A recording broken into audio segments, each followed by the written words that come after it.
Sampurasun, Rampes, kumaha barudak daramang, sehat budalang, masih semangat belajar. semangat budalang, tarik sis, semongko. Terpesona, aku terpesona, memandang-mandang wajahmu yang manis. Malu dong atuh, kita teh kan generasi milenial, tapi tetap kudu nyunda, ye dengekeun. Jalan-jalan ka Bosnia, Cakep, berangkatnya naik kuda, cakep. walaupun generasi milenial, Terus, kita tetap kudu nyunda. budalang mah, Sampurasun. rampes. Ada apa ini teh kalah ribut kan mau latihan. Ini Pak Denny, barudaknya tidak harmoni. Oh, tidak harmoni dalam latihannya. Ya. Nah, anak-anak dengerin Pak Denny ya. Dalam latihan apapun, apalagi berkesenian yang mengedepankan etika dan estetika, ya harus harmoni ya. Oleh karena itu, supaya harmoni juga karena kita sekarang dalam pembelajaran, jangan lupa ya, selalu menjaga jarak, ini sudah kan? Nah, kita mau belajar, kita akan buka dulu atuh. Nah, iya. Kita harus selalu mengikuti dan mematuhi protokol kesehatan. Memakai masker, menjaga jarak, mencuci tangan, dan menghindari kerumunan. Ini teh grup reog dari mana? SMPK, BPPK. Iya, itu dia teman-teman kita dari SMPK BPK. Dan buat anak-anakku kelas 9 yang di rumah, saat ini kita masih PJJ ya, pembelajaran jarak jauh melalui TV satelit Bandung 132, program padaringan pembelajaran dalam jaringan. Walaupun BDR, belajar di rumah, tetap kita harus semangat. Dan saat ini kita akan mempelajari bab 5. Bapak menggunakan buku yang sama dengan beberapa hari yang lalu ya. Ini bukunya untuk kelas 9. Halaman 121 sampai dengan halaman 127.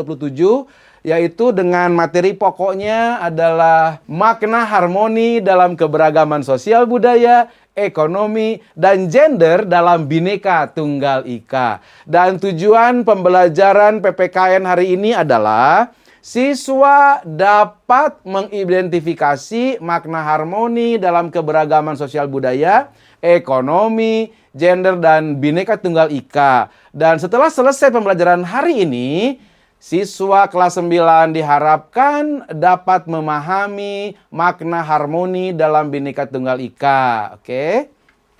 Pak mau bertanya, Oh iya, silakan. yang dimaksud dengan harmoni dalam keberagaman sosial budaya itu apa? Pertanyaan yang bagus. Tepuk tangan dulu buat Cleo atuh ya.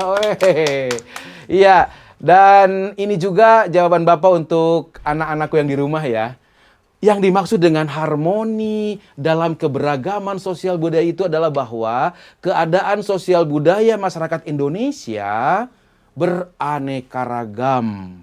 Maka diperlukan adanya harmonisasi, terciptanya keselarasan, saling menghormati, saling menyayangi, serta menyinergikan segala macam perbedaan itu secara ikhlas dan alamiah di lingkungan sosial budaya. Nah, kita sudah pahami bahwa keberagaman itu misalnya nih, dari suku bangsa, apalagi anak-anak? Suku bangsa terus beda apa lagi? Perbedaan Indonesia apalagi?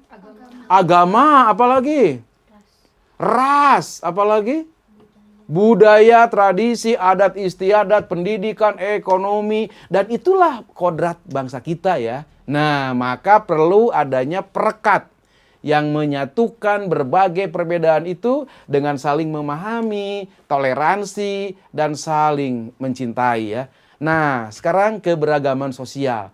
Apa itu keberagaman sosial? Nah, keberagaman sosial itu melahirkan bermacam-macam status sosial seperti mata pencarian, kedudukan, dan jabatan ya. Manusia adalah makhluk sosial, tidak dapat hidup sendiri. maka akan saling membutuhkan dan saling melengkapi. Seperti kalian nih main reog ya. Nah, sekarang ke keragaman budaya ya. Keragaman budaya dapat kita lihat dari alat musik di Indonesia ini yang berbeda-beda ya. Ada contohnya ini reog. Di Sunda aja udah banyak kan, ada reog, calung, apalagi. Ini apa nih? Ada kendang. Itu apa itu? Yang dia mainkan namanya tarompet. Begitu banyak perbedaan. Kemudian juga ada kerajinan sosial ya, pakaian adat, bahasa daerah. Baik anak-anakku yang di rumah, contohnya keberagaman itu dimulai dari alat musik ya. Tadi disebutkan ini namanya adalah dogdog. Ini ada kendang, ada tarompet. Mereka berbeda dari bentuk, dari suara, dari ukuran. Tetapi bisa menjadi satu ya. Ini adalah lambang harmoni. Jadi kalian jangan lagi ribut kalau latihan. Malu atuh sama dog-dognya. Mereka aja harmoni ya. Ketika dimainkan secara bersama dan berirama. Begitu ya. Pak, saya mau nanya, yang dimaksud dengan harmoni dalam keberagaman ekonomi itu apa, Pak? Anak-anak, kondisi perekonomian masyarakat Indonesia juga beraneka ragam ya. Sesuai dengan tingkat penghasilan, pekerjaan, jabatan, latar belakang pendidikan. Sehingga taraf hidupnya pun berbeda-beda ya. Ada yang bercukupan, ada yang kurang mampu. Dalam memenuhi kebutuhan hidupnya sehari-hari. Seperti pakaian, makanan, tempat tinggal, pendidikan, kesehatan. Apalagi anak-anakku yang di rumah nih. Saat ini kita di zaman pandemi. Dan ternyata berdampak secara ekonomi juga.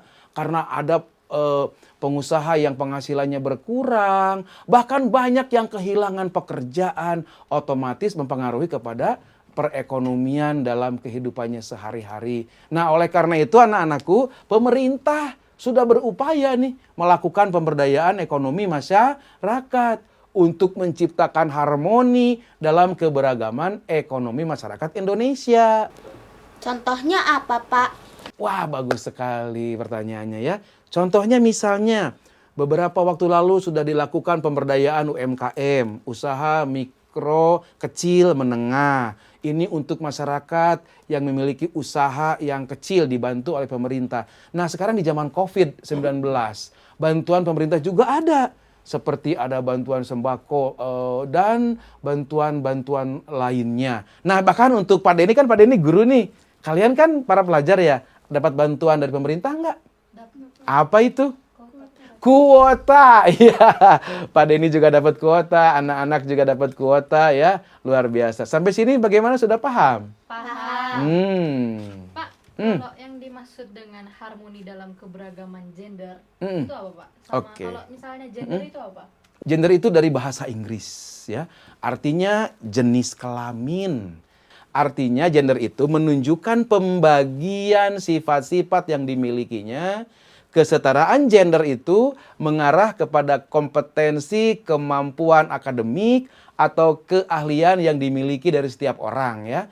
Tanpa membedakan jenis kelamin atau gender. Semua memperoleh kesempatan yang sama di berbagai bidang kehidupan. Jadi untuk anak-anakku yang di rumah nih kelas 9 ya, makna harmoni dalam keberagaman gender dapat disimpulkan apapun profesinya atau jabatannya di dalam kehidupan bermasyarakat, baik laki-laki ataupun perempuan, memiliki kesempatan yang sama dalam kehidupan sosial, budaya, ekonomi, politik, pertahanan, dan keamanan sesuai dengan kemampuannya masing-masing.